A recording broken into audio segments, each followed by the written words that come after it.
नमस्कार साथियों, जय आरसीएम। तो आज हम इस वीडियो में बात करेंगे कि जल संचय क्या है, जल संचय कैसे कार्य करता है और जल संचय के क्या क्या फायदे हैं। तो जल संचय क्या है? जल संचय एक 100% ऑर्गेनिक और बायोडिग्रेडेबल यानी कि 100% जैविक और बायोडिग्रेडेबल उत्पाद है जो फलों के छिलके जैसे संतरे, केले, शुगर केन, गन्ना इत्यादि के छिलकों से मिलकर के बना हुआ उत्पाद है। जल संचय 1 एकड़ के लिए 5 केजी जल संचय की आवश्यकता होती है। हम बात करेंगे कि जल संचय कैसे कार्य करता है, क्या क्या इसके फायदे हैं। तो ये 2 खेत आपके सामने हैं। अब हम एक खेत के अंदर जल संचय को डाल देते हैं। जल संचय कुछ इस प्रकार का पाउडर जैसा प्रोडक्ट है। 2 चम्मच मैं इसके अंदर मिला देता हूं। जल संचय दिखता कैसा है? कुछ इस प्रकार का जल संचय है, पाउडर जैसा ही है, एक उत्पाद है। हम जानते हैं कि यह बुवाई से पहले जाने वाला उत्पाद है, तो इसे हमें मिट्टी में पूरी तरीके से मिला देना है। तो यह हमने आखिरी जुताई करी या जब मथाई करी उस टाइम पे हम इसको पूरी तरीके से अच्छे से खेत में मिला दें। मुख्य रूप से बात ध्यान में रखने वाली बात यही है कि ये मिट्टी में अच्छी तरीके से मिल जाना चाहिए। तो यह है हमारे 2 खेत थे। एक खेत में हमने जल संचय को डाला और एक खेत में हमने जल संचय को नहीं डाला।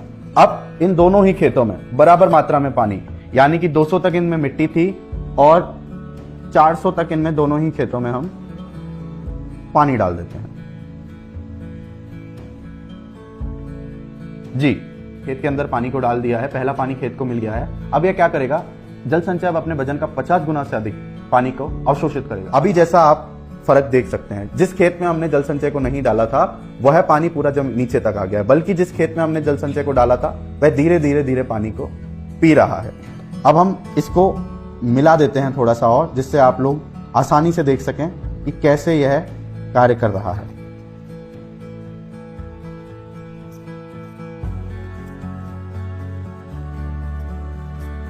हमने इसको पूरी तरीके से मिला दिया। अब उसी प्रकार से मैं इस खेत में भी पूरा मिला देता हूं।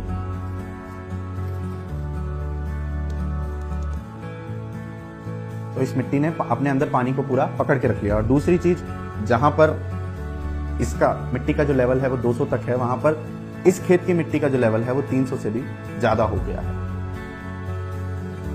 इसके फायदे क्या हैं उनको अब हम जान लेते हैं। जैसा कि इस मिट्टी ने अपने अंदर पानी को पकड़ के रख लिया है, तो और इस मिट्टी के अंदर जो जल है वो ऊपर पड़ा हुआ है। अब इस खेत के अंदर का जो पानी है वो धीरे धीरे बह जाएगा या उड़ जाएगा, बल्कि इस खेत के अंदर जल संचय ने पानी को पकड़ के रख लिया है। तो जहां पर आप 7 दिन 5 दिन के अंदर पानी दे रहे हैं, वहां पर अगर आप 7 दिन के अंदर अगर आप पानी दे रहे हैं तो वहां आप 10 से 12 दिन तक ही सिंचाई कर सकते हैं। क्यों? क्योंकि जो जल है, जो मिट्टी है, उसमें नमी को बना करके जल संचय रख रहा है। दूसरी चीज, जो यह खेत है, जब यह लीचिंग होगी, पानी बहेगा या उड़ेगा तो यह अपने साथ फर्टिलाइजर को भी लेके जाएगा। लेकिन जो जल संचय वाला खेत है, जिस प्रकार से उसने पानी को पकड़ा है उसी प्रकार से उसने जो खाद है उसको भी पकड़ के रख लिया है। तो यहां पर आपकी 20 से 30% तक जो खाद है उसमें भी आपकी बचत हो जाएगी। तीसरी चीज, जो जल संचय है, यह ना केवल पानी को होल्ड करके रख रहा है, ना केवल पानी को पकड़ के रख रहा है, इसके पास खुद के ऑर्गेनिक कार्बन, ऑर्गेनिक मैटर और माइक्रोन्यूट्रिएंट भी उपलब्ध हैं जो मिट्टी को और अधिक पोषक बनाते हैं। जब आपकी मिट्टी भुरभुरी हो रही है, फूल रही है, जब आपकी मिट्टी में नमी है, जब आपकी मिट्टी के पास खाद उपलब्ध है, तो जाहिर सी बात है जब आपकी मिट्टी फूली है तो उसके अंदर एरिएशन बनेगा। जब हवा है, पानी है, पोषक तत्व उपलब्ध हैं, तो जो उत्पादन है वह अपने आप बढ़ जाएगा। तो जल संचय को डालने से यह भी देखा गया है कि 20% तक आपको उत्पादन में भी लाभ मिलेगा। आपके खेत की जो मिट्टी है उसको भी सुधार रहा है। जल संचय उस मिट्टी को भी जो भुरभुरा करने में आप लोगों की मदद कर रहा है।